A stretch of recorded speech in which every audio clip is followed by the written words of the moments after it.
வணக்கம் நண்பர்களே. உங்களிடம் பேசுவது விமலா. இன்னைக்கு நம்ம கேட்க போற கதை சங்ககிரி கோட்டையின் மர்மம். இது வரைக்கும் இந்த சேனலை நீங்க சப்ஸ்கிரைப் பண்ணல அப்படின்னா மறக்காம சப்ஸ்கிரைப் பண்ணுங்க. பக்கத்துல இருக்கிற பெல் ஐக்கானையும் கிளிக் பண்ணுங்க. வாங்க கதைக்குள்ள போகலாம். பகுதி 1. லீவு வந்தது. இந்த தடவை நீங்க 3 பேரும் சங்ககிரியில் உள்ள பாட்டி வீட்டுக்கு போகலாம் என்றார் தங்கமணியின் தந்தையான வடிவேல். இவர் சென்னையில் வேலை செய்யும் ஒரு தத்துவ பேராசிரியர். மாமா வேண்டாம் என்று வாய் விட்டு கத்திவிட்டான் சுந்தரம். இவன் கோடை விடுமுறையின் போது தன் மாமா வீட்டுக்கு வருவது வழக்கம். மதுரையில் 9ஆம் வகுப்பில் படித்துக் கொண்டிருக்கிறான். ஆமாப்பா, பாட்டி வீடே வேண்டாம் என்று சினுங்கினாள் தங்கமணியின் தங்கை கண்ணகி. 6ஆம் வகுப்பில் படிக்கும் கண்ணகிக்கும் இப்பொழுது விடுமுறை. தந்தை சிரித்துக்கொண்டே, ஏன் வேண்டாம் என்கிறீர்கள் என்று கேட்டார். மாமா, உண்மையை சொல்லிவிடுகிறேன். போன தடவை கோடை விடுமுறைக்கு போனமே, அந்த பாட்டி படு போர் என்றான் சுந்தரம். ஆமாப்பா, எங்களை எங்குமே பாட்டி தனியாக போக விடவே இல்லை. நாங்க என்ன சின்ன குழந்தைகளா என்று தங்கமணி இடையிலே சொன்னான். தங்கமணிதான் எல்லாத்துக்கும் பெரியவன். 10ஆம் வகுப்பில் படிக்கிறான். தந்தைக்கு விஷயம் விளங்கிவிட்டது. அவர், அந்த பாட்டியை போல அல்ல இந்த பாட்டி. நீங்கள் கை கால்களை முறித்து கொண்டு வந்தாலும் சின்ன வயசிலே இப்படிதான் இருக்கும் என்று சொல்லிவிட்டு கவலைப்பட மாட்டாள். ஆனால் வேண்டிய சிகிச்சையை உடனே கவனிப்பாள். இந்த பாட்டியின் போக்கே தனியாக இருக்கும் என்று அவர்களுக்கு உற்சாகம் வரும்படி பேசினார். அப்பா, சங்ககிரியிலே என்னவெல்லாம் பார்க்கலாம் என்று ஆவலோடு கேட்டாள் கண்ணகி. அங்கே சங்ககிரி என்ற ஒரு மலை இருக்கிறது. அதிலே திப்பு சுல்தான் கட்டிய கோட்டை சுவர்களும் உண்டு. அங்கே பல அதிசயங்களை காணலாம் என்ற பதிலை கேட்டதும் மூவருக்கும் குஷி பிறந்துவிட்டது. அப்பா, அங்கே கோட்டைக்குள் போக விடுவார்களா? இது கண்ணகி. திப்பு சுல்தான் கட்டிய கோட்டை என்றால் அங்கே சண்டை நடந்ததா? இது தங்கமணி. அங்கே பீரங்கிகள் எல்லாம் உண்டா? இது சுந்தரம். இப்படி மூவரும் பதிலுக்கு காத்திராமல் ஒரே மூச்சில் பேசினார்கள். 3 பேரும் ஒரே மூச்சில் கேட்டால் எப்படி பதில் சொல்வது? எல்லாம் அங்கே போய் தெரிந்து கொள்ளுங்கள் என்று சுருக்கமாக பதில் கிடைத்தது. இவர்கள் இவ்வளவு உற்சாகமாக பேசுவதை கேட்டுக்கொண்டிருந்த ஜின்கா மேஜை மேல் தாவி நின்று ஜிங் ஜிங் என்று குதித்தது. அந்த குரங்கு அப்படி குதிப்பதால் தான் அதற்கு ஜின்கா என்ற பெயர் ஏற்பட்டது. தங்கமணி செல்லமாக வளர்த்து வருகிற குரங்கு அது. எத்தனையோ தீரச் செயல்களை அது புரிய வல்லது. பிறகு வழக்கம் போல தங்கமணியின் தோளில் ஏறி உட்கார்ந்து கொண்டு எல்லோரையும் கூர்ந்து கவனித்தது. தங்கமணி ஜின்காவை மிகுந்த பிரியத்தோடு தட்டி கொடுத்தான். அதற்கு அவன் பல வகையான உபயோகமான பயிற்சிகளை சொல்லிக் கொடுத்திருந்தான். தங்கமணியின் குறிப்பறிந்து அதன்படி நடப்பதில் ஜின்கா புகழ் பெற்றிருந்தது. சங்ககிரிக்கு அடுத்த நாள் நீலகிரி எக்ஸ்பிரஸில் போவதாக ஏற்பாடாகியிருந்தது. அதற்கு வேண்டிய பயணச்சீட்டுகளும் முன்னாலேயே ரிசர்வ் செய்ததோடு சங்ககிரி பாட்டிக்கும் தகவல் எழுதி பதிலும் கிடைத்திருந்தது. 1 மாதம் சங்ககிரியில் இருப்பதற்கான துணிமணிகளையும் சோப்பு கண்ணாடி முதலியவற்றையும் எடுத்து பெட்டியிலே வைப்பதில் மூவரும் அடுத்த நாள் முழுவதும் ஈடுபட்டிருந்தார்கள். கண்ணகி, உன்னுடைய பவுடர் டப்பாவை எடுத்து வைத்தாயா? அதில்லாமல் நீ வெளியே கிளம்ப மாட்டாயே என்று கேலியாக கேட்டான் சுந்தரம். அதை வைக்க மறந்துவிட்டேன். நல்ல வேளை நீ ஞாபகப்படுத்தினாய் என்று கூறிவிட்டு பவுடர் டப்பாவை எடுக்க ஓடினாள் கண்ணகி. அவளையும் முந்திக்கொண்டு ஜின்கா தாவி குதித்து அந்த டப்பாவை எடுத்து வந்தது. வந்த அவசரத்தில் அது தடிக்கு விழுந்ததால் பவுடர் ஜின்காவின் முகத்திலும் உடம்பிலும் கொட்டிவிட்டது. பாதி டப்பா காலியாகிவிட்டது. எல்லாம் ஜின்காவின் முகத்திலும் உடம்பிலும் தான் என்றால் கேட்க வேண்டுமா? அப்பொழுது ஜின்கா வினோதமாக காட்சியளித்தது. அதை கண்டு மூவரும் வாய்விட்டு சிரித்தார்கள். பகுதி 2. சங்ககிரிக்கு பயணம். சென்னையிலிருந்து நீலகிரி எக்ஸ்பிரஸ் சரியாக இரவு 8 மணிக்கு கிளம்புகிறது. 3 பேரும் சரியாக கூட சாப்பிடவில்லை. சாப்பிடக்கூட உங்களுக்கு நேரம் கிடைக்கவில்லை. இப்படி சரியாக சாப்பிடாமல் பாட்டி வீட்டில் இருக்கக்கூடாது. அங்கே சமத்தாக இருந்து நல்ல பெயர் வாங்கி வர வேண்டும் என்று கண்ணகியின் தாய் அவர்கள் 3 பேரிடமும் சொன்னாள். அத்தை, கண்ணகி அழாமல் இருந்தால் போதும், நல்ல பெயர் வாங்கி விடுவோம் என்றான் சுந்தரம். சரிதாண்டா கோமாளி, நீ உன்னுடைய கோமாளி பேச்சையெல்லாம் பாட்டையிடம் காண்பிக்காமல் இருந்தால் போதும் என்றாள் கண்ணகி.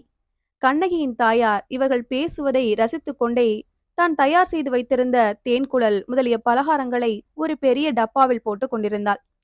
அத்தை, இந்த சங்ககிரி பாட்டிக்கு பல் உண்டா என்று கேட்டான் சுந்தரம். முறுக்கெல்லாம் உங்களுக்குதான். பாட்டியை அந்த பலகாரம் பண்ணிக்கொடு, இந்த பலகாரம் பண்ணிக்கொடு என்று நீங்கள் தொந்தரவு செய்யக்கூடாது. அதற்காகத்தான் நானே நிறைய செய்து வைத்திருக்கிறேன் என்று பேச்சை முடிக்கும் முன்னால் வெளியில் கார் சத்தம் கேட்டது. மாமா வந்துவிட்டார், உடனே புறப்பட வேண்டியதுதான் என்றான் சுந்தரம். மூவரும் படுக்கை, பெட்டி முதலிய ஜாமான்களை தூக்கி கொண்டு ஓடினார்கள். ஜின்கா பலகார டப்பாவை தூக்கி கொண்டு ஓடிற்று. தங்கமணி ஜின்காவை விட்டு பிரிய மாட்டான். ஆகையால் அதற்கும் பயணச்சீட்டு வாங்கியிருந்தார்கள். மூவரும் ஜின்காவுடன் குதூகலமாக புறப்பட்டு அதிகாலையில் சங்ககிரியை அடைந்தார்கள். அங்கே அதிக நேரம் நீலகிரி எக்ஸ்பிரஸ் நிற்காது. ஆகையால் வேகமாக ஜாமான்களை எல்லாம் எடுத்துக்கொண்டு ரயிலை விட்டு இறங்கினார்கள். பாட்டி வீட்டிலிருந்து ஒரு வேலையால் ரயிலடிக்கு வந்து அவர்களை சந்தித்தான். மாட்டு வண்டியில் பாட்டி வீட்டுக்கு சென்றது மூவருக்கும் புதிய அனுபவமாக இருந்தது. பெட்ரோல் இல்லை, டயர் இல்லை, கியர் இல்லை, எத்தனை செலவு மிச்சம் என்று பாட்டு பாடத் தொடங்கினான் சுந்தரம். அதை கவனியாமல், சுந்தரம், அங்கே பார், எவ்வளவு பெரிய மலை, அதுதான் சங்ககிரியா என்று கூவினாள் கண்ணகி. அதுவரையிலும் அவர்கள் அந்த மலையை கவனிக்கவே இல்லை. மூவரும் ஆச்சரியத்தோடு பார்த்தார்கள். பெரிய சங்கு போல இந்த மலை காட்சியளிக்கிறது. அதனால்தான் இதற்கு சங்ககிரி என்று பெயர் வந்ததோ என்று ஆலோசனையோடு கேட்டான் தங்கமணி. சரி சரி, வந்தவுடன் உனது ஆராய்ச்சியிலே இறங்கிவிட்டாயா? உன்னுடைய ஜின்காவை கேட்டுப்பார், குரங்குக்குத்தான் மலையெல்லாம் தெரியும் என்று சுந்தரம் கேலி செய்தான். நீங்கள் இந்த ஊருக்கு இதுதான் முதல் தடவை வருகிறீர்களா என்று வேலைக்காரன் வண்டியை ஓட்டிக்கொண்டே கேட்டான். ஆமாம். உனக்கு இந்த மலைக்கு இப்படி பெயர் ஏற்பட்டதன் காரணம் தெரியுமா என்று தங்கமணி அவனை கேட்டான். எனக்கும் தெரியாது, நான் புதிதாக வேலைக்கு வந்திருக்கிறேன் என்றான் வண்டிக்காரன். மெதுவாக வண்டி பாட்டி வீட்டை அடைந்தது. பாட்டி வாசலிலேயே நின்று இவர்களை அன்புடன் வரவேற்றாள். பகுதி 3. பாட்டியின் வரவேற்பு. அவர்கள் எதிர்பார்த்தது போல் பாட்டி தள்ளாத கிழவியாய் இருக்கவில்லை. விவசாயத்தில் பல ஆண்டுகள் ஈடுபட்டு உழைத்ததால் அவள் உடம்பு நல்ல வலிமையோடு இருந்தது. தலை மட்டும் நரைத்திருந்தது. வாயிலே பல்லில்லை. இருந்தாலும் அவள் ஆரோக்கியமாக இருந்தாள். கண்ணுகளா, வாங்க என்று கூறிக்கொண்டே அவள் அன்போடு எல்லோரையும் வரவேற்றாள். அவள் சிரிக்கும்போது அவளுடைய பொக்கை வாயை கண்டு மூவரும் மிகுந்த மகிழ்ச்சி அடைந்தனர். வந்தது முதற்கொண்டே அந்த வீட்டில் அவர்கள் விருப்பம் போல குஷியாக இருக்கலாம் என்று மூவரும் நினைக்கும்படி பாட்டி செய்துவிட்டாள். கண்ணுகளா, முதல்ல பல் தேய்த்து கொண்டால் காப்பி தயாராக இருக்கிறது. காப்பி சாப்பிட்டு கொண்டே பேசுவோம் என்றாள் பாட்டி. கண்ணுகளா, அதோ அந்த கிணற்றில் வாளியை விட்டு ஜலம் இழுத்து கொள்ளுங்கள் என்றாள் பாட்டி. கண்ணு பாட்டி, இங்கே குழாயெல்லாம் இல்லையா என்று கேட்டான் சுந்தரம். அதென்னடா, எனக்கு கண்ணு பாட்டி என்று பெயர் போட்டு விட்டாய் என்று சிரித்து கொண்டே கேட்டாள் பாட்டி. பாட்டி, நீங்கள் எங்களை அன்போடு கண்ணுகளா கண்ணுகளா என்று இதற்குள் பல தடவை சொல்லிவிட்டீர்கள். நாங்களும் உங்களை கண்ணு பாட்டி என்றே அழைக்க ஆசைப்படுகிறோம் என்றான் சுந்தரம். இதை கேட்டு பாட்டியின் கண்களில் ஆனந்த கண்ணீர் பொங்கிவிட்டது. சரி, அப்படியே கூப்பிடுங்கள் என்று அவள் பதில் சொல்லிவிட்டு, குறும்புக்கார பயல் என்று சுந்தரத்தின் கன்னத்தை மெதுவாக தட்டி கொடுத்தாள். பாட்டி, உங்களுடைய பெயரை இங்கே வருகின்ற அவசரத்தில் அம்மாவிடம் கேட்க மறந்தே போனோம். இந்த கோமாளி வைத்த பெயர் எனக்கும் பிடிக்கிறது என்றாள் கண்ணகி. தங்கமணி அங்கும் இங்கும் ஆராயத் தொடங்கினான். சங்ககிரி அவனுடைய கவனத்தை பெரிதும் கவர்ந்தது. திப்பு சுல்தான் கோட்டை சுவர்களை காண வேண்டும் என்று அவன் துடித்துக் கொண்டிருந்தான். ஜின்கா கிணற்று சுவர் மேல் தாண்டி குதிப்பதும் பக்கத்தில் நின்று கொண்டிருந்த எருமை மாட்டின் மேல் ஏறி விளையாடுவதுமாக இருந்தது. எல்லோரும் காப்பி அருந்த தொடங்கினர். ஜின்காவும் தங்கமணி அருகில் அமர்ந்து கொண்டது. தங்கமணி, அந்த குரங்கு காப்பி குடிக்குமா என்று கேட்டாள் பாட்டி. இந்த குரங்கு என்னவெல்லாம் செய்யுமோ அவையெல்லாம் அந்த ஜின்கா குரங்கும் செய்யும் என்று சுந்தரம் தங்கமணியை தொட்டு காட்டிக்கொண்டு பேசினான். எல்லோரும் கொல்லென்று சிரித்தார்கள். ஜின்கா மேஜை மேல் ஏறி நின்று ஜிங் ஜிங் என்று குதித்து தனது மகிழ்ச்சியை தெரிவித்துக் கொண்டது. நீங்கள் எல்லாம் வந்தது எனக்கு ரொம்ப மகிழ்ச்சி. இந்த வீட்டில் இப்படி சிரிப்பொலியை கேட்டு எத்தனையோ வருஷமாகிவிட்டது. குழந்தைகள் எல்லாம் இப்படிதான் சிரித்து கொண்டு சந்தோஷமாக இருக்க வேணும் என்றாள் பாட்டி. பகுதி 4. தங்கமணியின் ஆர்வம். பாட்டிக்கு ஒரே மகன்தான் உண்டு. அந்த மகனும் உத்தியோகம் பார்ப்பதற்காக பம்பாய் சென்று விட்டார். அவர் தம் குடும்பத்தோடு இங்கு வந்து தங்கி 3 ஆண்டுகள் ஆகிவிட்டன. இப்பொழுது அவருக்கு விடுமுறையே கிடைப்பதில்லையாம். பாட்டி தனியாகவே விவசாயம் செய்து கொண்டிருக்கிறார். அன்றும் அதற்கு அடுத்த 5 நாளும் மூவரும் கண்ணு பாட்டியின் விவசாய பண்ணைக்கு போய் அங்கே நடக்கின்ற வேலைகளை எல்லாம் ஆச்சரியத்தோடு கவனித்தார்கள். அதுவே அவர்களுக்கு புதிய அனுபவமாக இருந்தது. விவசாய பண்ணையை அவர்கள் முன்பு பார்த்ததில்லை. ஆனால் தங்கமணியின் ஆர்வமெல்லாம் சங்ககிரி மலையை பார்க்க வேண்டும் என்பதிலேயே இருந்தது. பண்ணையில் வேலை செய்யும் ஒவ்வொருவரையும் தங்கமணி அந்த மலையை பற்றியும் அங்குள்ள திப்பு சுல்தான் கோட்டையை பற்றியும் பல கேள்விகள் கேட்டான். பகுதி 5. திப்பு சுல்தான் கோட்டை. திப்பு சுல்தான் கோட்டை என்பது திப்புவன் காலத்தில் கட்டியது. கோட்டையின் மதில் சுவர்களை இன்றும் போய் பார்க்கலாம். அந்த மலையில் எந்தெந்த இடத்தில் பகைவர்கள் சுலபமாக ஏற முடியுமோ அங்கெல்லாம் பெரிய பெரிய மதில் சுவர்களை திப்பு சுல்தான் கட்டி வைத்திருந்தான். பெரிய பெரிய கல்லுகளை எல்லாம் ஒழுங்காக அடுக்கி வைத்து அந்த கோட்டை சுவர்களை கட்டியதே ஒரு ஆச்சரியமாக இருக்கும். மேலே பீரங்கி வைத்து சுடும்படியான கொத்தளங்களும் உண்டு. ஆரஞ்சு பழம் அளவில் உள்ள பீரங்கி குண்டுகளை இன்று கூட அங்கே காணலாம். மேலே தானிய கிடங்குகளும் பகைவர்களை அடைத்து வைக்கும் இருட்டறைகளும் இருக்கின்றன. உச்சி வரையிலும் போவதற்கு வேண்டியவாறு அங்கெங்கே படிகள் இருக்கின்றன. மலை ஏறும்போது பாதி வழியில் ஒரு பெரிய குகை உண்டு. அதற்குள் யாருமே போக பயப்படுவார்கள். உள்ளே ஒரே இருட்டாக இருப்பதோடு பெரிய பெரிய கருவண்டுகள் இருக்குமாம். அவை கொட்டினால் உயிருக்கே ஆபத்தாம். அந்த குகை எங்கு போய் முடிகிறது என்பதை யாரும் இதுவரை ஆராய்ந்து பார்க்கவில்லை. ஆனால் அது வெகு தூரம் செல்லுகின்றதாம். பகைவர்கள் கோட்டையை தாக்கும்போது அவர்கள் வெற்றி பெற்று விடுவார்கள் என்று தோன்றினால் திப்பு சுல்தானோ அல்லது அவனுடைய முக்கியமான தளபதிகளோ அந்த குகை வழியாக வெளியே தப்பி சென்று விடுவார்களாம். அந்த குகைக்குள்ளேதான் திப்பு சுல்தான் ஏராளமான தங்க காசுகளையும் நகைகளையும் மறைத்து வைத்திருப்பதாக எல்லோரும் பேசிக்கொள்வார்கள். அந்த பக்கத்தில் யாராவது எதிர்த்து வந்தால் அவர்களோடு போர் செய்ய வீரர்களை திரட்ட பணம் வேண்டுமல்லவா? அதற்காக சுல்தான் முன் ஜாக்கிரதையாக அங்கே வைத்திருக்கிறானாம். ஆனால் திப்பு சுல்தான் மைசூரில் இருக்கும் ஸ்ரீரங்கப்பட்டினத்திலே ஆங்கிலேயர்களோடு சண்டையிட்டு அதிலே இறந்து போன பிறகு இந்த கோட்டைக்கு இருந்த பெருமையெல்லாம் போய்விட்டது. அவன் மறைத்து வைத்திருந்த புதையலை கண்டுபிடிக்க எத்தனையோ பேர் முயற்சி செய்தும் யாருக்கும் அது கிடைக்கவில்லை. இந்த விவரங்களை எல்லாம் ஒன்று விடாமல் தங்கமணி தன் நாட்குறிப்பில் எழுதி வைத்து கொண்டான். இவற்றை சேகரிக்க பல பேரிடமிருந்து அவன் கேட்கும்போது ஏதோ துப்பறியும் நிபுணனைப் போல ஜின்கா பக்கத்திலிருந்து கவனமாக கேட்கும். தங்கமணியின் முகத்தையும் அவனோடு பேசியவர்களுடைய முகத்தையும் மாறி மாறி அது உற்று பார்த்து கொண்டே இருந்தது. அப்படி அது பார்ப்பதை தங்கமணி மனதிற்குள்ளாகவே நன்கு ரசித்து கொண்டிருந்தான். ஆனால் அந்த வண்டிக்காரனும் எப்படியாவது கூடவே இருந்து இவற்றையெல்லாம் கேட்பதை தான் அவனுக்கு பிடிக்கவில்லை. அவனுக்கு இதில் ஏன் இவ்வளவு அக்கறை? ஒரு சமயம் கிராமப்புற மக்கள் இப்படித்தான் இருப்பார்களோ? வண்டிக்காரா, நீ போய் உன் வேலையை கவனி என்று தங்கமணி ஒரு சமயம் சொன்னான். எனக்கு இன்றைக்கு வேலை இல்லை. எனக்கும் கதை கேட்பதற்கு ஆசையாக இருக்கிறது என்று அந்த வண்டிக்காரன் பணிவோடும் கெஞ்சுவது போலவும் பதிலளித்தான். ஏன், நீ இந்த ஊருக்கு புதிதா? இந்த ஊர்க்காரனாக இருந்தால் முன்பே இந்த விவரமெல்லாம் தெரிந்திருக்குமே என்று தங்கமணி திடீரென்று கேட்டான். வண்டிக்காரன் பதில் சொல்வதற்கு முன்னால் யாரோ ஒருவன், ஆமாம், அவன் புதியவன்தான், இந்த பக்கத்து ஆளே இல்லை, கொஞ்ச நாளைக்கு முன்புதான் இங்கு வேலைக்கு வந்திருக்கிறான், கதை கேட்பதிலே அவனுக்கு ரொம்ப ஆசை, எல்லாருக்கும் அப்படிதான் என்று தெரிவித்தான். பகுதி 6. கலந்துரையாடல். மலை மேல் ஏறுவதற்கு முன்னால் சங்ககிரியை சுற்றி ஆராய்வது நல்லது என்று தங்கமணி ஒரு நாள் இரவு மற்றவர்களிடம் சொன்னான். ஏன், குகையின் ரகசிய பாதையை பற்றி முதலில் தெரிய வேணுமோ என்று கேட்டான் சுந்தரம். எனக்கென்னவோ அப்படி ஒரு ரகசிய பாதை இருக்குமென்றே தோன்றவில்லை. இருந்தாலும் சுற்றி பார்ப்பது நல்லது என்றான் தங்கமணி. சரி, ஷெர்லக் ஹோம்ஸ் வார்த்தைக்கு அப்பீல் இல்லை.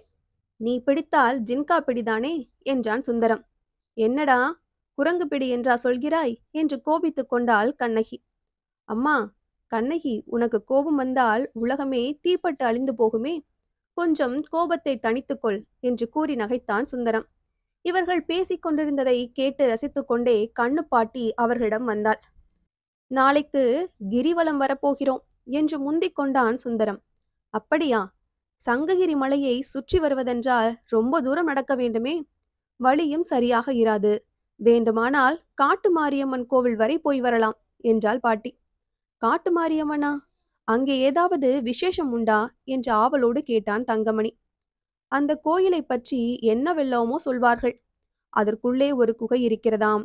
அந்த குகைக்கும் சங்ககிரி மலை மேலுள்ள குகைக்கும் வழி இருக்கிறதாம். ஆனால் இதையெல்லாம் யாரும் பார்த்ததில்லை என்றாள் பாட்டி. உடனே தங்கமணிக்கு ஆர்வம் அதிகமாகிவிட்டது. கண்ணு பாட்டி, நாளைக்கு அந்த கோயிலை பார்க்க வேணும் என்று தங்கமணி உற்சாகத்தோடு சொன்னான். ஆமாம் பாட்டி, நாங்கள் 3 பேரும் போக வேணும் என்று கூவினாள் கண்ணகி. ஜின்காவை மறந்து விட்டாயா? அது இல்லாமல் உன் அண்ணன் அசைய மாட்டானே என்றான் சுந்தரம். சரிதாண்டா, கோமாளி அண்ணன் வந்தால் என்று அவள் முடிப்பதற்கு முன்பே தம்பியும் வரும் என்று நகைத்தான் சுந்தரம். பகுதி 7. காட்டுமாரியம்மன் கோவில். அடுத்த நாள் மாலையில் வெயில் சற்று குறைந்ததும் காட்டுமாரியம்மன் கோவிலை பார்ப்பதென்று ஏற்பாடாயிற்று. அதன்படி மறுநாள் மாலை 3 மணிக்கே கிளம்பிவிட்டார்கள். சிற்றுண்டியை அங்கேயே சாப்பிட்டுக் கொள்கிறோம். அங்கே சுத்தமான தண்ணீர் கிடைக்குமா என்று தங்கமணி பாட்டியிடம் கேட்டான். அங்கே நல்ல ஓடை ஒன்று ஓடுகிறது. அதில் ஓடும் தண்ணீரை குடிப்பதால் கெடுதல் வராது என்றாள் பாட்டி. சிற்றுண்டி டப்பாக்களை ஒரு துணியில் வைத்து கட்டினார்கள். அதை நான் சுமந்து கொண்டு வருகிறேன். எனக்கும் அந்த காட்டுமாரியம்மன் கோவிலை காண ஆசையாக இருக்கிறது என்றான் வண்டிக்காரன். அதுவும் நல்லதுதான் என்று நால்வரும் புறப்பட்டனர். ஜின்கா கொஞ்ச தூரத்திற்கு தங்கமணியின் தோளின் மீது அமர்ந்து சென்றது.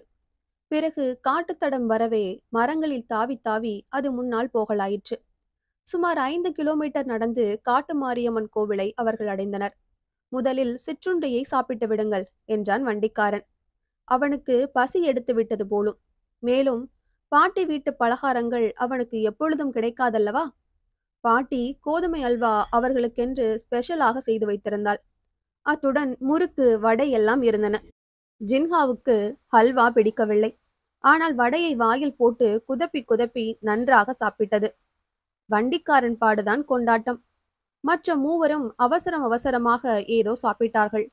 மீதி இருந்ததையெல்லாம் அவன் ஒரு கை பார்த்து விட்டான். பாவம், அவனாவது நன்றாக சாப்பிடட்டும் என்று கண்ணகி அவனுக்கு அள்ளி கொடுத்து கொண்டே இருந்தாள். ஓடையில் தண்ணீர் அருந்துவிட்டு கோயிலுக்குள் நுழைந்தார்கள். அங்கிருந்த பூசாரி இவர்களை எல்லாம் உற்சாக வரவேற்றான். அம்மனுக்கு பூஜை செய்துவிட்டு பிரசாதம் வழங்கினான். அதற்கு மேல் அவன் அந்த காட்டு மாரியம்மன் கோவில் ரகசியத்தை பற்றியெல்லாம் எடுத்துரைத்தான். அம்மனுக்கு பின்னாலே சுரங்கப்படிகள் இருக்கின்றன. அவை எங்கு போகின்றனவென்று யாருக்குமே தெரியாது. ஆனால் திப்பு சுல்தான் கோட்டையில் உள்ள குகைக்கும் இதற்கும் வழியுண்டு என்று எங்கள் பாட்டனார் சொல்லி கேட்டிருக்கிறேன் என்றான் பூசாரி. நான் அங்கே இறங்கி பார்க்கலாமா என்று ஆவலோடு கேட்டான் தங்கமணி. ஐயோ வேண்டாம், அதற்குள்ளே கருவண்டுகள், பாம்புகள் எல்லாம் உண்டு என்று பூசாரி சட்டென்று பதில் சொன்னான். இந்த சுரங்க வழியில்தான் எங்கேயோ திப்பு சுல்தான் புதையல் இருக்கிறதாமே என்று மேலும் கேட்டான் தங்கமணி. ஆமாம், அதெல்லாம் ரொம்ப ரகசியம். காட்டு மாரியம்மன் அதற்கு காவல் தெய்வம். அதனாலேதான் இந்த தேவதை சக்தியுள்ள தெய்வமாக இருக்கிறது என்றான் பூசாரி. பூசாரிக்கு அவன் எதிர்பார்த்ததற்கு மேல் தட்சணை கொடுத்துவிட்டு எல்லோரும் பாட்டி வீட்டை நோக்கி திரும்பினார்கள். ஜின்கா பூசாரி கொடுத்த வாழைப்பழத்தை 2 கன்னத்திலும் அடக்கி கொண்டு புறப்பட்டது. பழம் கிடைத்தது பற்றி அதற்கு அளவில்லாத மகிழ்ச்சி. வரும்போதே இருட்டிவிட்டது. நல்ல வேளை, சுந்தரம் தன்னுடைய டார்ச் விளக்கை கொண்டு வந்திருந்தான். பகுதி 8. சங்ககிரி மலை ஏற ஏற்பாடு. இரவு படுக்க போகும் முன்பு மூவரும் அன்றைய நிகழ்ச்சிகளை பற்றி குதூகலமாக பேசிக் கொண்டிருந்தார்கள். குகையின் ரகசிய பாதை எங்கு முடிகிறதென்பதை முன்னதாகவே அறிந்து கொண்டது நல்லது என்றும் நினைத்தார்கள். மறுநாள் அதிகாலையிலேயே சங்ககிரி மலை மேல் ஏறி பார்க்க முடிவு செய்தார்கள். அதற்கு வேண்டியவாறு தங்களுக்கு உண்டி வகைகளை தயாரித்து கொடுக்கும்படி கண்ணு பாட்டியிடம் கேட்டுக்கொண்டார்கள். பாட்டி, காலை உணவை இங்கேயே முடித்து கொண்டு புறப்படுகிறோம். அதனால் மத்தியான உணவை மட்டும் செய்து கொடுங்கள் என்று தங்கமணி கூறினான். உங்களுக்கு சிரமம் வேண்டாம் பாட்டி, நானும் சமையல் வேளையில் உங்களுக்கு உதவுகிறேன் என்று கண்ணகி உற்சாகமாக முன்வந்தாள். சரி, இனி எல்லாம் உப்புமயமாக இருக்கும். கண்ணகி கை வைத்தால் அவ்வளவுதான் என்றான் சுந்தரம். கண்ணு பாட்டி சிரித்தாள். கண்ணகி கை வைத்தால் எல்லாம் கல்கண்டாக இருக்கும். நாளைக்கு பாருங்கள் என்று அவள் சிரித்துக்கொண்டே சொன்னாள். நானும் காய்கறி நறுக்கி குடிக்கிறேன் என்றான் தங்கமணி. உங்களுக்கு சிரமமே வேண்டாம். நானே எல்லாம் செய்கிறேன். சர்க்கரை பொங்கல், சாம்பார் சாதம், தயிர் சாதம் என்று அடுக்கிக் கொண்டே போனாள் கண்ணுப்பாட்டி. ஜின்காவுக்கு வடை, வாழைப்பழம் என்றான் சுந்தரம். இந்த கோமாளிக்குதான் வடையும் வாழைப்பழமும். ஜின்காவின் பேரை சொல்லி இவன் சாப்பிடுவான் என்று கண்ணகி கேலி செய்தாள். சுந்தரம் சிரித்து கொண்டான், பதில் பேசவில்லை. பாட்டி, அந்த வண்டிக்காரன் எங்களோடு வரவேண்டாம்.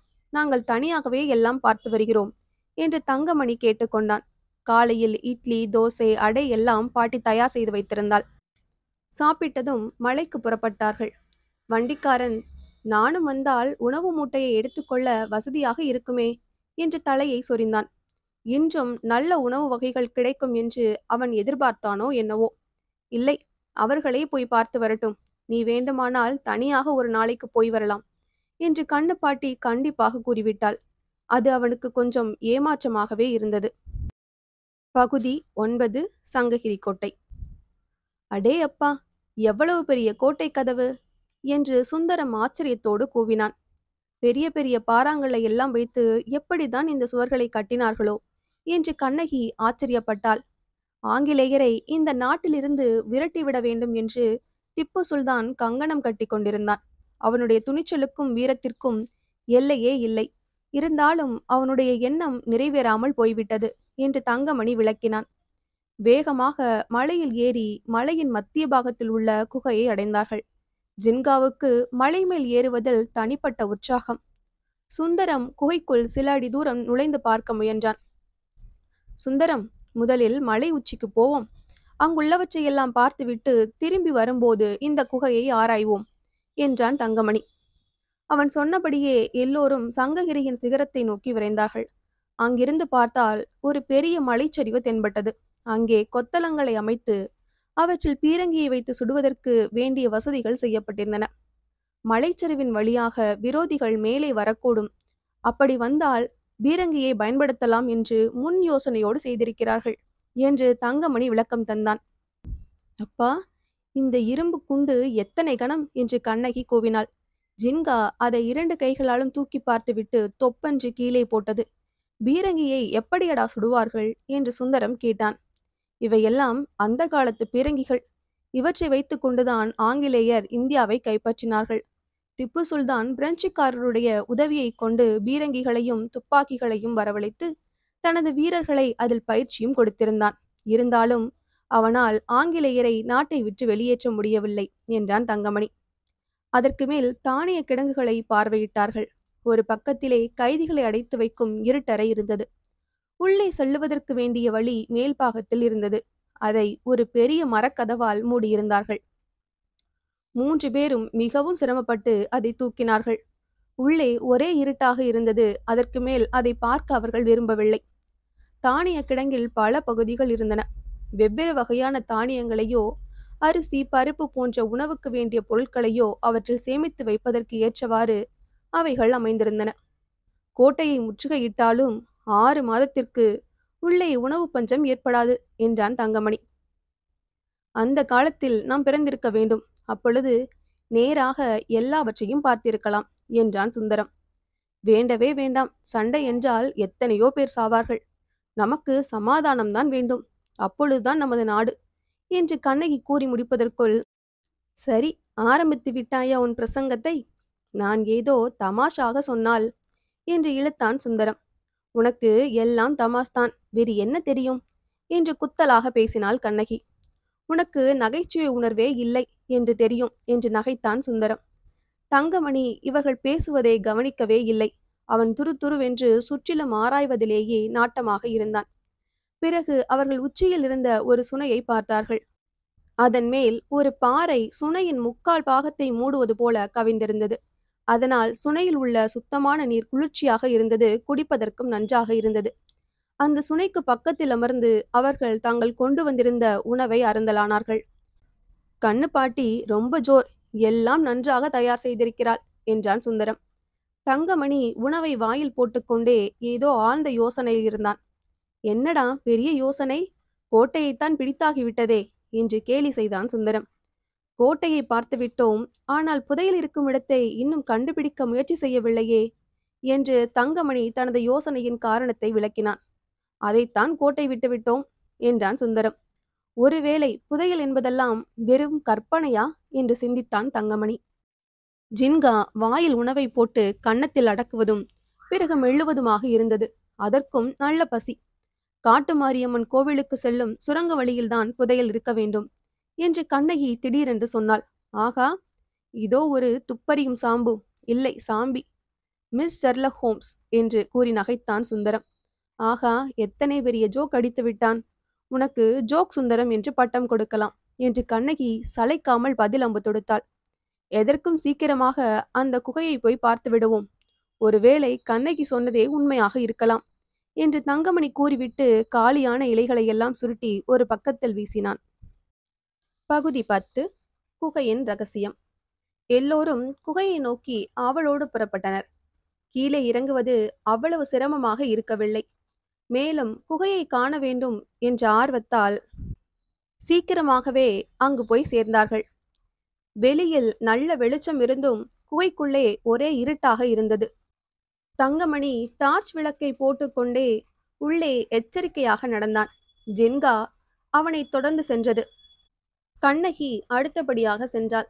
சுந்தரம், நான் தான் பின்னணி மெய்க்காப்பாளன் என்று கூவிக்கொண்டே பின்னால் நடந்தான். அவன் கூவியதின் எதிரொலி குகையில் உள்பக்கத்திலிருந்து பயங்கரமாக கேட்டது. சில இடங்களில் குனிந்து செல்ல வேண்டியிருந்தது. ஓரிடத்திலே தண்ணீர் சொட்டிற்று.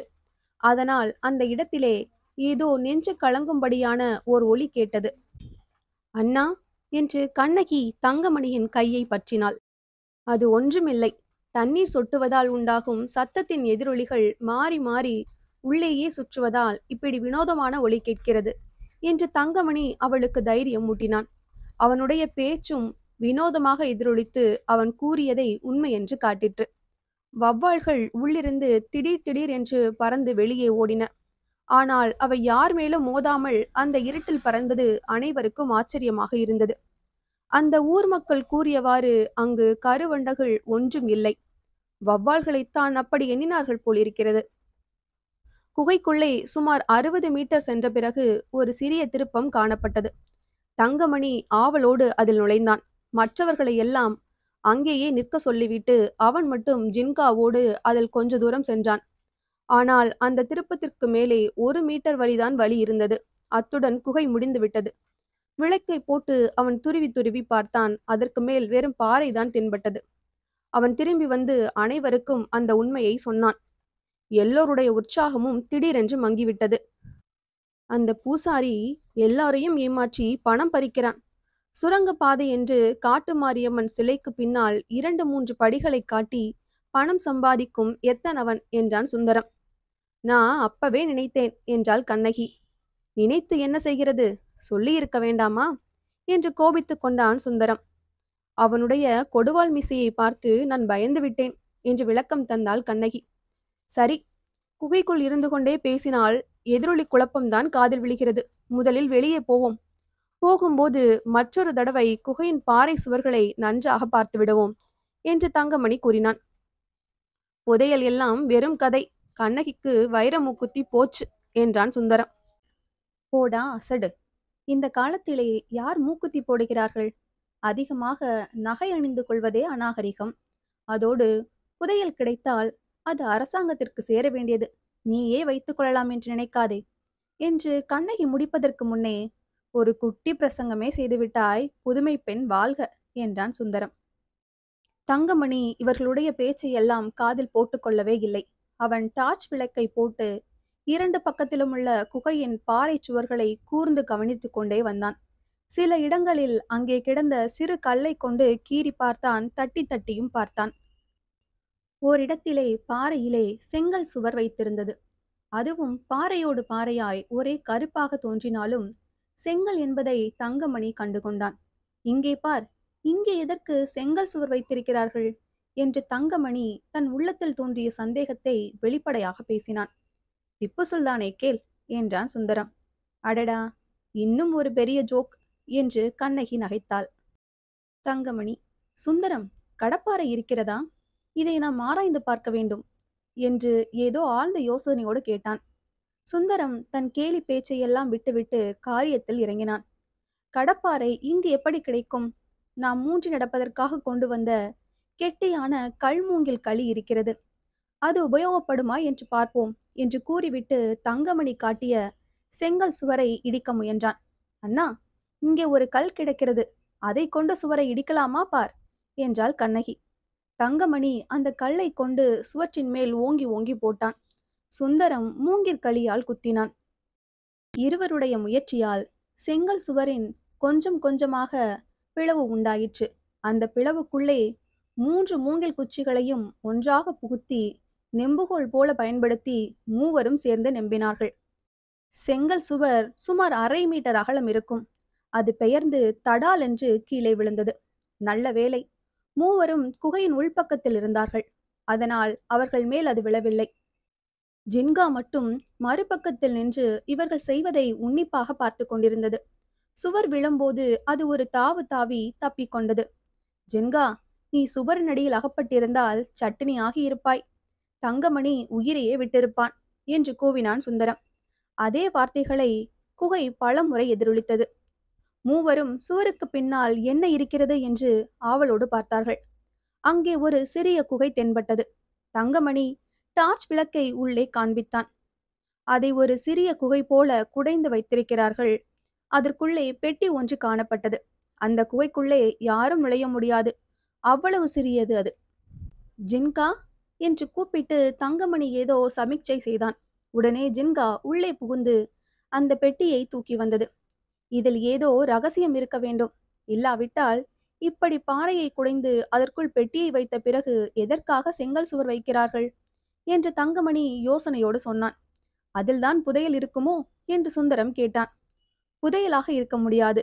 அப்படி இருந்தால் ஜின்காவால் அதை இவ்வளவு சுலபமாக தூக்கி கொண்டு வர முடியாது என்று தங்கமணி சொன்னான். பெட்டியை கண்டதும் மூவருக்கும் ஒரே உற்சாகம் ஏற்பட்டு விட்டது. அவர்கள் உற்சாகத்தை கண்டு ஜின்கா குதிக்க தொடங்கிற்று. நாம் பாட்டி வீட்டுக்கு போய் இந்த பெட்டியை திறந்து பார்ப்போம் என்று கூறிவிட்டு தங்கமணி அவசர அவசரமாக புறப்பட்டான். பகுதி 11. பெட்டியின் ரகசியம்.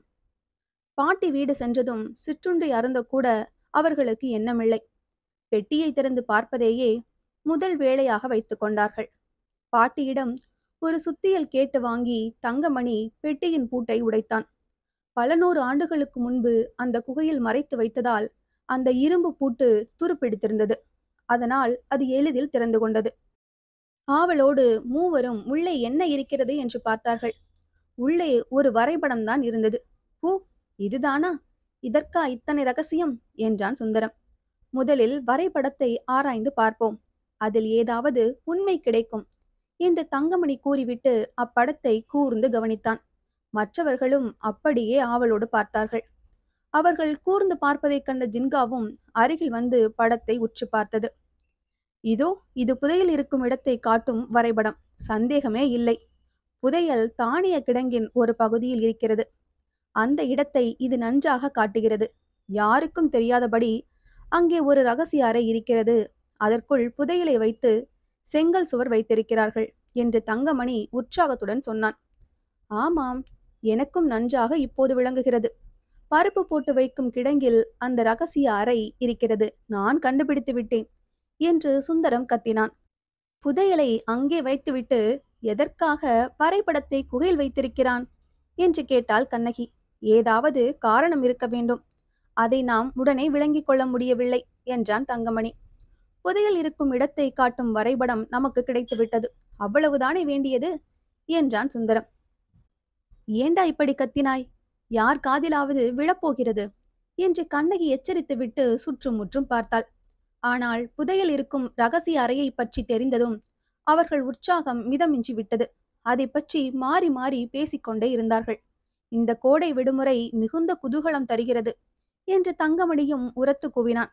ஜின்கா ஜிங் ஜிங் என்று குதித்தது. கண்ணு பாட்டி இரவு உணவு ஆறப்போகிறது என்று அங்கு வந்து கூறாவிட்டால் அவர்கள் பேசிக்கொண்டே இருந்திருப்பார்கள். ஆனால் அவளிடத்தில் தாங்கள் கண்டுபிடித்த ரகசியத்தை பற்றி பேசவே இல்லை. இரவு உணவு அருந்திவிட்டு காலையிலிருந்து மலை ஏறி இறங்கிய அலுப்பால் மூவரும் உடனே தூங்கிவிட்டார்கள். ஜின்காவும் தங்கமணியின் கட்டிலில் படுத்துக்கொண்டு உறங்கலாயிற்று. இரவில் ஏதோ பட்டி நாய் குரைக்கும் சப்தம் உண்டாயிற்று. அவையெல்லாம் அவர்கள் காதில் விழவே இல்லை. எப்பொழுதும் எச்சரிக்கையாக இருக்கும் ஜின்காவும் நன்றாக நித்திரையில் ஆழ்ந்துவிட்டது. அத்தனை அலுப்பு அதற்கு. பகுதி 12. பெட்டி காணவில்லை. அதிகாலை தங்கமணி திடீரென்று விழித்து கொண்டான். விழித்ததும் முதல் வேளையாக அந்த பெட்டி இருக்கும் இடத்திற்கு போனான். ஆனால் என்ன அதிசயம்! அந்த பெட்டியை அங்கே காணவில்லை. அதனுள் போட்டு வைத்திருந்த வரைபடமும் இல்லை. அவன் திடுக்கிட்டான். இது யார் வேலையாக இருக்கும் என்று யோசித்தான். உடனே வண்டிக்காரன் இருக்கும் இடத்திற்கு போனான். அங்கே வண்டிக்காரன் இல்லை. எங்கேயோ இரவோடு இரவாக போய் வருவதாக சொல்லிக் கொண்டிருந்தான் என்று அங்கிருந்த மற்ற பண்ணை ஆட்கள் தெரிவித்தார்கள். தங்கமணிக்கு சந்தேகம் வந்துவிட்டது. வண்டிக்காரன் புதிய ஆள். அவர்கள் உற்சாகத்தினால் சத்தமாக பேசியதை நினைத்து வருந்தினான். அவன் இருட்டிலே மறைவாக வந்து அவர்கள் பேசியதை கேட்டிருக்க வேண்டும். அத்துடன் அவன் புதையலை கண்டுபிடிக்க வந்த ஆளாகத்தான் இருக்க வேண்டும். அவனுடன் இன்னும் சிலரும் கூட்டு சேர்ந்திருந்தால் ஆச்சரியப்படுவதற்கு இல்லை. கண்ணு பாட்டி தனியாக இருப்பதை பயன்படுத்தி கொண்டு அந்த இடத்தில் தங்கி மெதுவாக புதையலை பற்றி துப்பு விசாரிக்கலாம் என்று அவனும் அவனுடைய கூட்டாளிகளும் தீர்மானித்திருக்க வேண்டும் என்று தங்கமணி இந்த திருட்டை பற்றி எண்ணமிட்டான். அவன் சுந்தரத்தையும் கண்ணகியும் எழுப்பினான். போடா, தொந்தரவு செய்யாதே. இந்த நாள் முழுவதும் தூங்கலாம் போலிருக்கிறது. காலெல்லாம் வலி என்று கண்ணை திறக்காமலேயே சுந்தரம் பேசிவிட்டு மறுபுறம் திரும்பி படுத்துக்கொண்டான். டேய், பெட்டி திருட்டு போய்விட்டது என்று தங்கமணி சொன்னானோ இல்லையோ, சுந்தரம் திடுக்கிட்டு எழுந்து உட்கார்ந்தான். தூக்கமெல்லாம் பஞ்சாய் பறந்துவிட்டது. இவர்கள் பேசுவதை கேட்டு கண்ணுப்பாட்டையின் கட்டிலில் படுத்திருந்த கண்ணகி அங்கே ஓடி வந்தாள். அப்பவும் எனக்கு தெரியும், இந்த கோமாளி சத்தம் போட்டு பேசுவதை யார் வேண்டுமானாலும் வெளியிலிருந்து கேட்டிருக்கலாம் என்று கண்ணகி முகத்தை சுளித்தாள். ஏமாந்து போனதை எண்ணி வருந்துவதை அவள் முகம் நன்றாக காட்டிற்று. இப்பொழுது குற்றம் சாட்டி கொண்டிருக்க நேரமில்லை. காலை உணவு அறிந்துவிட்டு உடனே சங்ககிரி மலை உச்சிக்கு சென்றாக வேண்டும். தாமதம் செய்தால் நாம் ஏமாந்து போவோம் என்றான் தங்கமணி. மூவரும் அவசர அவசரமாக காலை உணவை முடித்து கொண்டார்கள். ஜின்காவும் அவர்கள் அவசரம் புரிந்துவிட்டது. அது தோசையை வாயில் போட்டு வேகமாக குதப்பிக் கொண்டிருந்தது. ஏன் இவ்வளவு அவசரம் என்று கண்ணு பாட்டிக்கு விளங்கவே இல்லை. எப்பொழுதும் உற்சாகமாக விகடம் பேசும் சுந்தரமும் பேசாதிருந்தான். பாட்டி, நாங்கள் மறுபடியும் சங்ககிரி மலைக்கு போகிறோம். மத்தியான உணவெல்லாம் வேண்டியதில்லை. உங்களை தேடி இந்த ஜின்கா மட்டும் தனியாக வந்து ஒரு கடிதம் கொடுத்தால் அதில் உள்ளபடி உடனே வேகமாக காரியம் செய்யுங்கள். இது ரொம்ப முக்கியம் என்று கூறிவிட்டு பாட்டியின் பதிலுக்கு கூட காத்திராமல் தங்கமணி முன்னால் புறப்பட்டான். சுந்தரமும் கண்ணகியும் அவனை தொடர்ந்து வேகமாக நடந்தார்கள். இதென்னடா பெரிய மர்மமாக இருக்கிறதே என்று கண்ணு பாட்டி ஆச்சரியப்பட்டாள். ஏதோ சிறு பிள்ளைகள் விளையாட்டாக இருக்கும். எதற்கும் இன்று வீட்டை விட்டு போகாமல் இருந்து பார்க்கலாம். அந்த வண்டிக்காரனையும் காணவில்லை. அவன் இருந்தாலாவது மத்தியான உணவை கொடுத்தடுப்பலாம். பகல் 1 மணிக்குள்ளாகவே ஒருவேளை வந்தாலும் வந்து விடுவார்கள் என்று இவ்வாறு பலவாறு எண்ணிக்கொண்டே கண்ணு பாட்டி சமையல் வேளையில் முனைந்தாள். மூவரும் ஜின்காவுடன் போவதற்கு முன்னாலேயே 4 பேர் வேகமாக மலையில் ஏறுவதை பார்த்தார்கள். உடனே தங்கமணிக்கு உண்மை புலப்பட்டு விட்டது. அந்த 4வரில் ஒருவன் பாட்டி வீட்டில் புதிதாக வேலை கமர்ந்த வண்டிக்காரன் என்பது நிச்சயமாகிவிட்டது. அதனால் நாம் மூவரும் பின்னாலேயே சென்று தடுத்தாலும் அந்த 4 முரடர்கள் நமக்கு தீங்கு செய்ய அஞ்ச மாட்டார்கள் என்றான் தங்கமணி. அண்ணா, ஜின்காவிடம் பாட்டிக்கு கடிதம் கொடுத்து அனுப்பு என்று அவசரமாக பேசினாள் கண்ணகி. ஆமாண்டா, அதுதான் நல்ல யோசனை. நீயும் பாட்டியிடம் சொல்லி வந்திருக்கிறாய் என்று சுந்தரம் ஆமோதித்தான். அதைத்தான் இப்பொழுது முதற்காரியமாக செய்ய போகிறேன் என்று சொல்லிவிட்டு வேகமாக ஒரு கடிதம் எழுதி ஒரு உருண்டையான சம்படத்தில் போட்டு ஜின்காவிடம் கொடுத்தான். தங்களுக்கு ஆபத்து என்று தெரிந்தால் அவன் ஜின்காவுக்கு ஒரு சமிக்சை செய்வான். அது உடனே கண்ணு பாட்டியிடம் கொண்டு போய் அதை கொடுக்கும். இவ்வாறு செய்ய தங்கமணி ஜின்காவை பழக்கி வைத்திருந்தான். அவன் சைகை செய்யும் வரையிலும் ஜின்கா கூடவே இருக்கும். பிறகு அவன் சைகைப்படி நடக்கும். பகுதி 14. முரடர்களுடன் வாக்குவாதம். தானிய கிடங்கில் அந்த 4 பேரும் இறங்கும் சமயத்தில் தங்கமணி, சுந்தரம், கண்ணகி ஆகிய மூவரும் அங்கு போய் சேர்ந்தார்கள். அந்த 4 பேரில் ஒருவன் வண்டிக்காரன் என்பதும் தெரிந்துவிட்டது. ஏண்டா, வண்டிக்காரனாக நடித்து அந்த பெட்டியை திருடிக் கொண்டு வந்து விட்டாயா என்று சுந்தரம் கோபமாக கேட்டான். வண்டிக்காரன் மௌனமாக இருந்தான். அதை கேட்க நீ யாரடா என்று மற்ற மூவரில் ஒருவன் அதட்டினான். சும்மா மிரட்ட பார்க்காதே, கடைசியில் கம்பி எண்ண வேண்டி வரும் என்றான் சுந்தரம். தங்கமணியும் கண்ணகியும் அந்த நாள் வரையும் திருடர்கள் என்று குற்றம் சாட்டினார்கள். வாக்குவாதம் வளர்ந்தது. அந்த முரடர்கள் இவர்களை சுலபமாக கட்டி பிடித்து கொண்டார்கள். இவர்களால் அவர்கள் பிடியிலிருந்து தப்பவே முடியவில்லை. 4 பேரும் ஏதோ தங்களுக்குள் பேசிக்கொண்டு பாதாள சிறையின் மேல் பக்கத்திலுள்ள மரக்கதவை திறந்து அவர்களை உள்ளே தள்ளி மறுபடியும் கதவை மூடிவிட்டார்கள். நல்ல வேளையாக உள்ளே மணல் நிறைய போட்டிருந்ததால் 6 அடி ஆழத்திற்கு விழுந்தாலும் யாருக்கும் காயம் ஏற்படவில்லை. தங்கமணியை உள்ளே தள்ளுவதற்கு முன்பு அவன் ஜின்காவுக்கு சைகை செய்து விட்டான். அத்துடன் பின்னால் தள்ளப்பட்ட சுந்தரத்தையும் கண்ணகியையும் சாமர்த்தியமாக பிடித்து அவர்களுக்கு எவ்விதமான காயமும் ஏற்படாமல் பார்த்து கொண்டான். இதுவரையிலும் நடந்த விஷயங்களை எல்லாம் ஜின்கா ஒரு மரத்தின் மீது அமர்ந்தபடியே பார்த்து கொண்டிருந்தது. அந்த 4 முரடர்களும் தானிய கிடங்கில் இறங்கி மறைந்தார்கள். அதுவரையிலும் பதுங்கி இருந்த ஜின்கா உடனே தங்கமணி கொடுத்த சம்படத்தை வாயில் போட்டுக்கொண்டு தாவி தாவி கீழே வேகமாக இறங்கியது. பாட்டியின் வீடு வந்ததும் அந்த சம்படத்தில் இருந்த கடிதத்தை பாட்டியிடம் எடுத்து கொடுத்தது. பகுதி 15. போலீசுக்கு தகவல். அந்த கடிதத்தில் போலீஸ் ஸ்டேஷனுக்கு உடனே தெரியப்படுத்தி 4-5 ஜவான்களோடு சப் இன்ஸ்பெக்டரையும் உடனே மலை உச்சிக்கு வரும்படி எழுதியிருந்தது. வரும்போது ஒரு நூலேணியும் கொண்டு வந்தால் நலம் என்றும் உடனே செய்யாவிட்டால் தங்கள் உயிருக்கு ஆபத்து என்றும் எழுதியிருந்தது. பாட்டியை ஜின்காவும் அவசரப்படுத்தியது. கண்ணு பாட்டிக்கு மனதில் கொஞ்சம் திகில் உண்டாகியது. அதனால் அந்த ஊரில் உள்ள போலீஸ் ஸ்டேஷனுக்கு உடனே ஓடினாள். சப் இன்ஸ்பெக்டரிடமும் விவரத்தை தெளிவாக சொன்னாள். சப் இன்ஸ்பெக்டர் இதில் ஏதோ மர்மம் இருக்கிறது என்பதை தெரிந்து கொண்டார். ஆகவே துப்பாக்கி தாங்கிய 5 ஜவான்களோடு தாமும் மலை மீது வேகமாக ஏறினார்.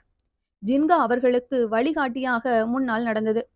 அவர்கள் மலை உச்சியை அடைவதற்கும் அந்த 4 முரடர்களும் புதையலை எடுத்துக்கொண்டு மேலே வருவதற்கும் சரியாக இருந்தது. வரைபடத்தை சரியாக புரிந்து கொள்ள முடியாமல் அவர்கள் பல இடங்களில் தோண்டி பார்த்திருக்கிறார்கள். அதனால் அவ்வளவு நேரம் ஆகிவிட்டது. அந்த நாள் வரையும் போலீசார் கைது செய்து அவர்கள் கையில் விளங்கிட்டார்கள். எப்படி போலீஸ் அங்கே வந்தது என்பது அவர்களுக்கே ஆச்சரியமாக இருந்தது. பகுதி 16. நன்கே முடிந்தது. அந்த 2 இளைஞர்களும் பெண்ணும் எங்கே என்று சப் இன்ஸ்பெக்டர் அதட்டி கேட்டார். அந்த நால்வரும் திரு திரு என்று விழித்து கொண்டு தங்களுக்கு அவர்களை பற்றி ஒன்றுமே தெரியாது என்று சாதித்தார்கள். ஒருவருமே உண்மையை சொல்லவில்லை. ஆனால் ஜின்கா இருட்டறை சிறைக்கூடம் இருக்கும் இடத்தையும் அதற்குள்ளே அவர்கள் இருக்கிறார்கள் என்பதையும் பலவிதமான சத்தங்களை செய்து போலீஸ்காரர்களுக்கு உணர்த்திவிட்டது. உடனே போலீஸ்காரர்கள் சிறைக்கூடத்தின் மேலே இருந்த மூடியை தூக்கினார்கள். உள்ளே எந்தவிதமான சத்தமும் கேட்கவில்லை. ஆனா ஜின்கா உள்ளே குனிந்து பார்த்து அவர்கள் இங்கு இருப்பதாக தெரியப்படுத்தியது. சப் இன்ஸ்பெக்டர் தம் கொண்டு வந்திருந்த டார்ச் விளக்கை உள்ளே செலுத்தி பார்த்தார். மூவரும் உயிரே இல்லாதது போல படுத்து கிடந்தார்கள். நல்ல வேளையாக நூலேணி கொண்டு வரும்படி தங்கமணி எழுதியிருந்தான். உள்ளே இருந்த ஒரு கொக்கியில் மாட்டி போலீஸ் ஜாவான் ஒருவன் உள்ளே வேகமாக இறங்கினான். மூவரையும் ஒவ்வொருவராக மேலே கொண்டு வந்து மற்ற போலீஸ்காரர்கள் வசம் கொடுத்தான். உள்ளே நல்ல காற்று இல்லாததால் அவர்கள் மயங்கி கிடந்தார்கள். வெளியில் கொண்டு வந்து அவர்களை போட்டுவிட்டு பக்கத்திலிருந்த சுனையிலிருந்து தண்ணீர் கொண்டு வந்து முகத்தில் தெளித்தார்கள். இவ்வாறு முதலுதவி செய்ததால் அவர்கள் மூவரும் உயிர் பிழைத்தார்கள். பகுதி 17. பாட்டியிடமிருந்து பிரிவு. அந்த 4 முரடர்களுக்கும் புதையலை திருட முயன்றதற்கும் மூவரையும் கொலை செய்ய முயற்சி செய்ததற்கும் பல ஆண்டு சிறை தண்டனை கிடைக்கும் என்பது நிச்சயம். தங்கமணியையும் சுந்தரத்தையும் கண்ணகியையும் போலீசார் மிகவும் பாராட்டினார்கள். அவர்கள் முயற்சியால் திப்பு சுல்தான் காலத்து தங்க காசுகள் கிடைத்தன. ஒவ்வொருவருக்கும் ஒரு தங்க காசை சப் இன்ஸ்பெக்டர் பரிசாக கொடுக்க முன்வந்தார். ஆனால் அவர்கள் அதை ஏற்றுக்கொள்ளவில்லை. இந்த புதையல் சட்டப்படி அரசாங்கத்திற்கு சேர வேண்டியது. ஆகவே எங்களுக்கு அதில் ஒன்றுமே வேண்டியதில்லை என்று தங்கமணி, சுந்தரம், கண்ணகி மூவரும் சேர்ந்து ஒரே மூச்சில் சொன்னார்கள். சப் இன்ஸ்பெக்டருக்கு மிகவும் மகிழ்ச்சி ஏற்பட்டுவிட்டது. நானாகவே இதில் ஒன்றையும் உங்களுக்கு கொடுக்க முடியாது என்பது மெய்தான். ஆனால் நீங்கள் செய்த உதவிக்காக இதில் ஒரு தங்க நாணயத்தை கொடுத்துவிட்டு பின்னால் அரசாங்கத்தின் அனுமதியை பெறலாம் என்று எண்ணினேன். ஆனால் நீங்களே இந்த பரிசை வாங்கிக் கொள்ள மறுத்ததைக் கண்டு எனக்கு உண்டாகும் மகிழ்ச்சிக்கு அளவே இல்லை என்று கூறி அவர் வாழ்த்தினார். கோடை விடுமுறை இப்படி எதிர்பாராத அதிசய சம்பவங்கள் நிகழ்வதற்கு காரணமாக இருந்ததை மூவரும் நன்கு ரசித்தார்கள்.